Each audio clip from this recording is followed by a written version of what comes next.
No longer a place of learning, the grounds of this former school in northern Gaza are now providing shelter for desperate Palestinians. But it's a refuge which is far from safe. Ambulances stream into hospitals carrying the victims of Israel's relentless barrage around Jabalia. Local medics say at least 10 were killed whilst queuing for food. The area around the camp has been the focus of an Israeli offensive now in its 11th day, and the military has it surrounded. You cannot go to the cemetery because of the siege imposed on Jabalia camp, so people will bury their children in the streets. Israel says its aim is to stamp out Hamas fighters trying to regroup there. And Palestinians are caught between Israeli demands to move south and Hamas calls not to leave because it's simply too risky.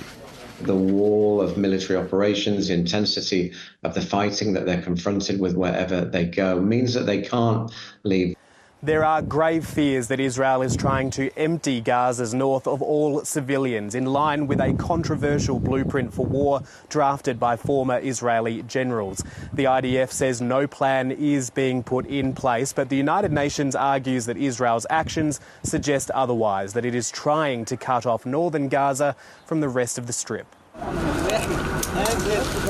Israel is also expanding its bombing campaign against Hezbollah in Lebanon, killing at least 21 people in an airstrike in the country's north. The attack on a majority Christian town far from the militant group's heartland in the south. I want to make it clear, we will continue to hit Hezbollah mercilessly in all parts of Lebanon, also in Beirut. A deadly promise, the full scale of which is yet to be seen.